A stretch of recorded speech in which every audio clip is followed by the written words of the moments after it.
ug dinhi ning atong tulumanon. Inyong masayran ang kamaturan.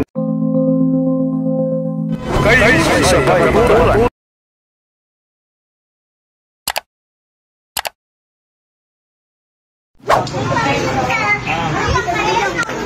Saan po kayo? Taga dyan. Kasi ito, taga Manila ho. Taga Manila. Bumiyay po ako dito. Kayo po ay Roman Catholic. Catholic Faith Defender. Tapos ito? Kaanib po sa Iglesia ng Diyos kay Cristo Jesus 3:15 ng unang Timoteo. Iglesia ng Diyos. Iba kasi yung tinitig ni Manalo. Kasi meron dyan Iglesia ni Manalo. Sa Iglesia ng Diyos kay Soriano. Ang leader nila. Ako naman, kay Cristo. Because the Catholic Church founded by Jesus according to 1618 of Baptist. Ngayon, wala naman ako yung baptist sa Biblia. Ngayon, yung baptist is form of baptism according to the Bible. And the baptist is not the true church according to the Bible. Why? Because the baptist o baptism is a sacramental o sakramento o gawain sa simbahan. Eh, nagtataka nga ako sa inyo mga protestante, tayo kayo ng samahan nyo. Nagturo kayo ng once and always eh. Ang tanong ko sa inyo, pag sinadya na ba yung kasalanan, tumanggap kay Kristo, itatakwil sa pag-ibig. Right? Halimbawa, tinanggap mo na si Kristo kasi binabasa ng John 3:16 sa Roma, o tinanggap mo na si Kristo. Ngayon, pag sinadya yung kasalanan, itatakwil pa ba ni Kristo o once and always na? Una sa lahat po, hindi po talaga kami kaya dito. Hindi, nagtatanong lang kasi kami, kung talagang totoong Kristiyano tayo, 3:15 ng unang Pedro, inyong sambalin si Kristong Panginoon na inyong buong puso na handa kayo sa pagsagot. Dapat handa po kayo. Una sa lahat, sinasabi po, kami po ay hindi mga protestante. Protestant po kayo kasi, unang-una, nagsimula kayo kay Martin Lutero, pasa-pasa na yan, hanggang sa bakit muna kayo nasabi, alam niyo po ba yung namin? Kasi Trail of blood. Kasi kapatid, hindi naman kayo galing kay Kristo. Dahil wala namang sinabi si Kristo, 16:18 ng Mateo, o kay Pedro, sa ibabaw ng batong ito, itatayo ko ang aking Bible Baptist Church. Wala sa Biblia. Wala ka po makikita Bible Baptist Church na sinabi. Sa kapatid, tinatanggap niyo kapatid, wala talaga sa Biblia. Ang baptist po ay authority po galing sa Diyos. Tama. At yung binigyan ng authority, 16:19 ng Mateo, si Pedro. At si Pedro, yung pinagpasahan ng susi at binigyan ng authority sa 19, ang sinabi, anumang ipahintulot sa lupa, ipapahintulot sa langit. Baptist ba si Pedro? Hindi naman nagpabautismo si Pedro. Hindi po kay Pedro. O, kanino? Pastor nyo, tanong ko sa inyo, nung 1st century, meron na ba kayo noon? Meron o wala? 30 AD. 1st century ang tanong ko, 33 AD. Ngayon, may pastor na ba kayo nung kapatid? Meron o wala? Pastor, wala po mga pastor. Ayun, salamat. Sa makatwid, tinatanggap mo, walang pastor noon, kundi pare. Pare? Obispo. Meron, obispo.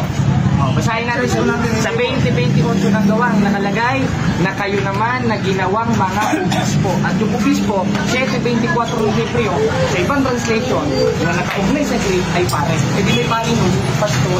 Kasi kayo mga pastor, wala namang kayong authority ng mga aralin. Sulpot kayo eh. Kaya nga tinatanong ko sa inyo, nung 1st century ba, may ka-added na kayo noon? Meron na ba kayong pastor noon? Meron o wala? Hindi mo tanong ko. Pastor, gaya na sinabi ko, walang pastor, pero ang authority... Ibig sabihin, wala pala sa Biblia ang pastor. Meron. Ayun. Ba't sabi niyo wala? Kapatid. Ibig sabihin, yung authority galing na church, hindi ka speaker. Kanino galing? Tama. Kanino inabot? Church. Kanino inabot? Kasi basahin natin yung konteksto ng 3:18 na Mateo. Meron ka ba Biblia dyan? Basahin natin. Mateo. Kasi kapatid, mahirap makakaligaw. Katoliko pa yata si tatay. Katoliko po kayo tayo. Mahirap yan, kapatid. Kailangan, sis tayo itong sinusunod. Ano ko papay? Basahin natin sa Mateo. Anong pangalan ng prophet yung minister niyo, kapatid? Pastor Laurena po kami sa Pasita. Pastor Laurena. Pastor Laurena. Basahin natin. Pastor Laurena. Kung siya'y binigyan ng authority ni Cristo. O si Pedro ba? Basahin natin. Sa 16. Literal po ba na? 18 ng Mateo. Ang sabi? Basahin natin. Sabi, ito kapatid. At sinasabi ko naman sa iyo, ikay Pedro, Isay, palagay. At sa ibabaw ng batong ito, itatayo ko ang akong iglesia. Sino ang kausap? Si Laurel ba? Hindi. Ang kausap, si Pedro. Ibig sabihin, yung binigyan ng authority ni Kristo, si Pedro. Anong klaseng authority? 19. Basahin natin. Ibibigay ko sa iyo ang mga susi ng kaharian ng langit. Kanino binigay? Kay Pedro. Kaya si Pedro, mula kay Kristo, binigyan siya ng otoridad. Hindi naman Pastor Laurel ng Baptist Church. Dahil ang nakalagay dyan, Iglesia ng Diyos. At according to the Catechism of Catholic Church, yung Iglesia ng Diyos o Iglesia ni Kristo ay ang Roman Catholic. So, ganyan po yung ano nyo. Talagang hindi tayo Eh kasi, gusto naman nyo kapatid eh. Sabi na, upon this rock Okay, may nakalagay ba dito kapatid na tumuro si Kristo sa sarili niya? Wala! Wala kapatid, ginagawa mong literal. Ito nakalagay. Ikay Pedro, sa ibabaw ng batong ito. Hindi naman sinabing batong ako. Si Pedro eh. Si Pedro! Hindi naman baptist si Pedro dahil hindi naman nagbabautismo si Pedro eh. Ngayon kapatid, ito kapatid, tatanungin kita. Ngayon, kung ang aral nyo ay once saved, always saved, yung tanong ko kanina, ibabalik ko sa inyo. Ano? Kapag tinanggap pa si Kristo, gumawa ng kasalanan, sinadya, ligtas pa rin ba? Sinadya ko na sa lahat, tutulong kang ligtas. Ay, hindi ka gagawa ng kasalanan. Hindi po tinuturo sa amin. Ibig sabihin, kapatid, kapag tinanggap mo na si Kristo, totoong ligtas na, hindi na pwede magkasala. Pwede siya Ayun. magkasala. Ngayon, kung nagkasala at nakagawa pa ng kasalanan, ligtas pa rin ba at nandun pa rin ba si Kristo sa kanya?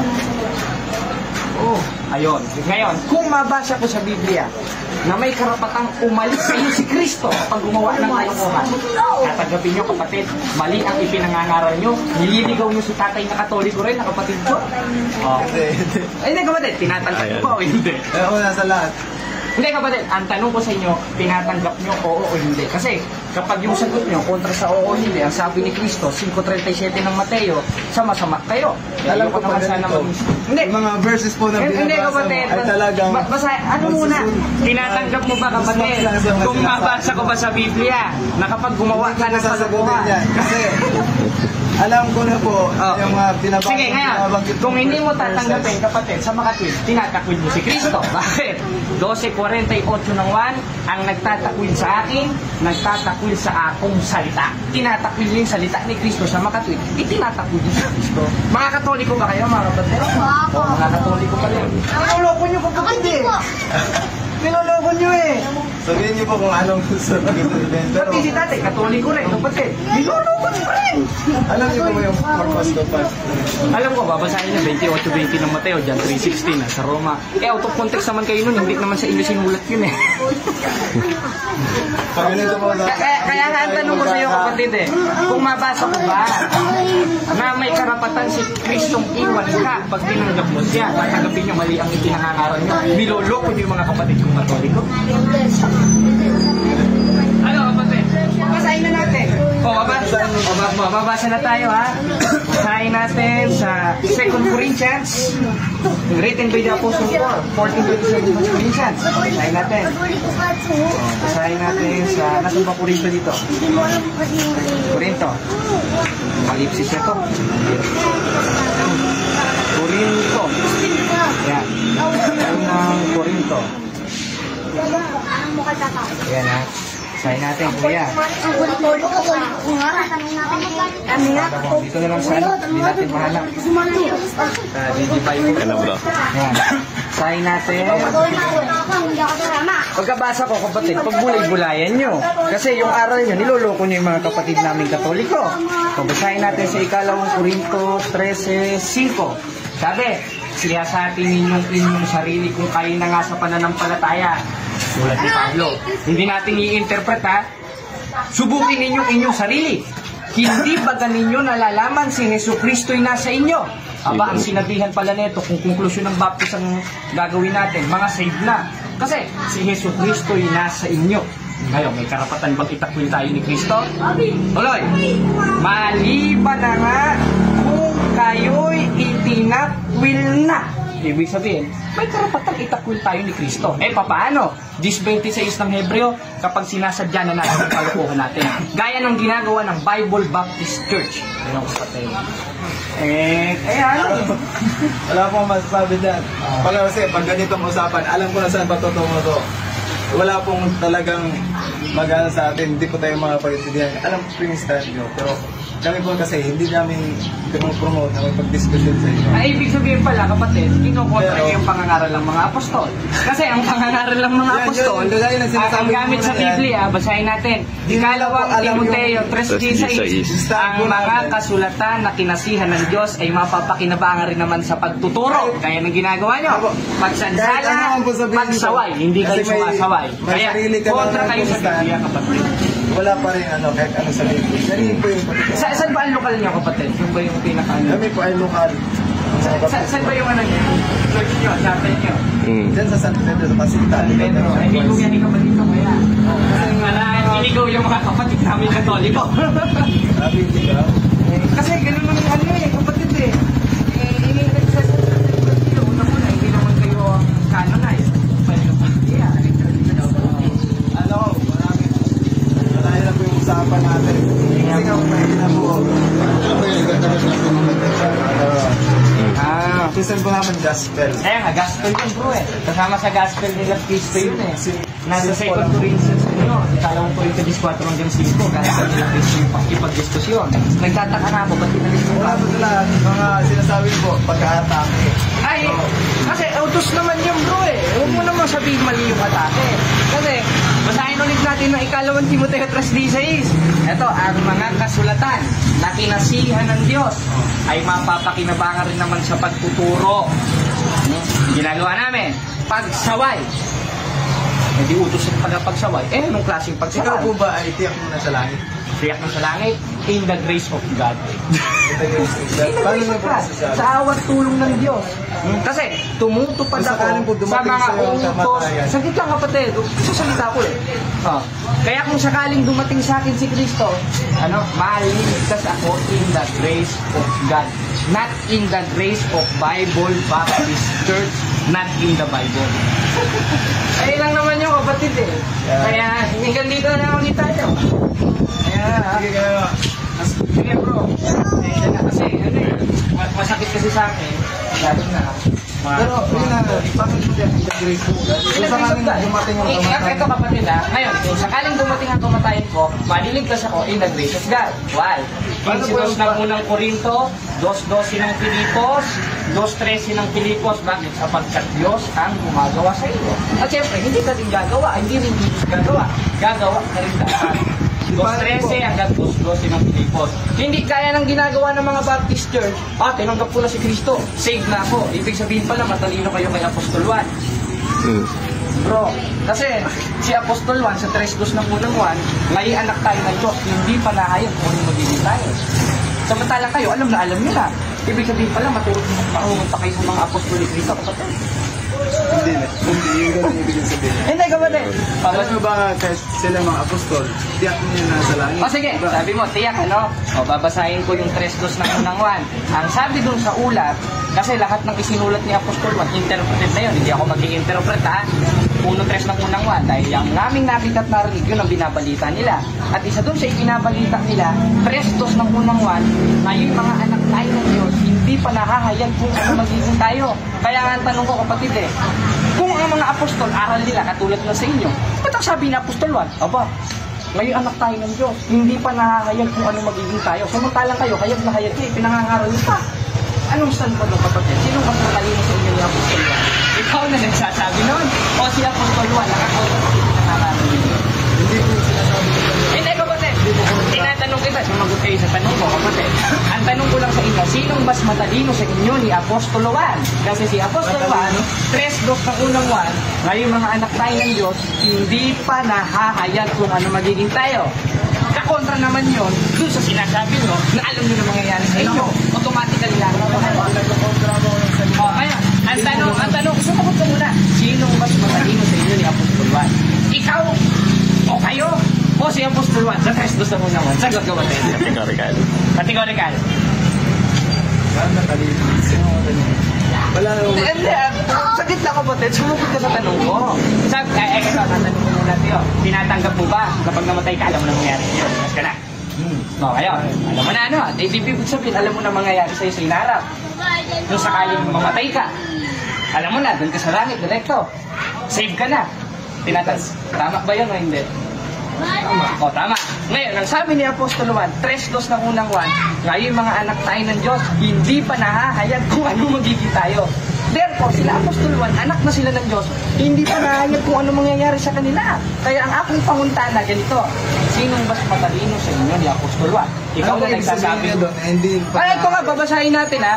Ito ha, doon lang tayo sa mismong bersikulo. Stick tayo doon. Dahil utos naman yan, nunod 3 ng Apokalipsis. Sabi, ngayon mga anak tayo ng Diyos, hindi pa nahahayag kung ano magiging tayo. Ang tanong ko sa inyo kapatid, sinong mas matalino sa inyo ni Apostol Juan? Ikaw o si Apostol Juan? Sagutin mo akong panguntana kapatid. Sa anong bang verse yan? 3:2 ang unang 1. Babasahin ko ulit. Ngayon, mga minamahal, ngayon mga anak tayo ng Diyos, at hindi pa nahahayag kung ano magiging tayo. Ang tanong ko sa iyo kapatid, sinong mas matalino sa inyo ni Apostol Juan? Ikaw na nagsasabing alam mo na? O yung mumunting mga anak nila Apostol Juan at si Apostol Juan na nagsasabi na ngayon mga anak tayo ng Diyos at hindi pa nahayag kung ano magiging tayo? Sinong mas matalino sa inyo? Yung first century Christian? Kasama ang mga apostol? O kayo? Ayan. Hindi po about sa salvation niya. Hindi ko ba din eh? Sinasabi niya. Ito, babasahin ulit natin ha. Babasahin ulit natin. Baka hindi niya naintindihan, Pastor. Ngayon, mga minamahal, ngayon mga anak tayo ng Diyos, at hindi pa nahahayag kung anong magiging tayo. Kaya ang tanong ko, sino mas matalino? Saglit lang kapatid. Kaya nga niya sinabing hindi pa mahayag kung ano magiging tayo. Ibig sabihin, hindi pa nila alam kung ano magiging sila. Future progressive yun. Huwag niyong gawing past tense. Oh, babasahin ko ulit, kapatid. Nabubuhay pa sila. Babasahin ko ulit. Wala pa Mga sila. o kaya nga, nabubuhay pa sila. Kaya hindi nila alam mangyayari sa kanila. Samantalang ikaw, buhay ka na rin, alam mo na mangyayari sa'yo. Kaya nang tinanggap mo kanino, pag namatay ka, diretso ka na sa langit. Kaya ang tanong ko kapatid, sinong mas matalino sa inyo ni Apostol Juan? Kinakain nyo na yung sinasabi nyo eh. Si Apostol Juan sa 3:2 ng unang 1 o ikaw kapatid? Ayan. Hindi, sumagot ko muna kapatid. Dalawa lang ako papipilian niyo. Basahin natin o, basahin natin. In 3, 2 o 1 John. Basahin ko ha. 1 John. O, 3:2. Ang nakalagay, mga minamahal, ngayon mga anak tayo ng Diyos, hindi pa nahahayag kung ano magiging tayo. Kaya nga, ang tanong ko sa iyo, sinong mas matalino sa inyo ni Apostol Juan? Kinakain mo. Yung context na ito, hindi po sa kaligtasan.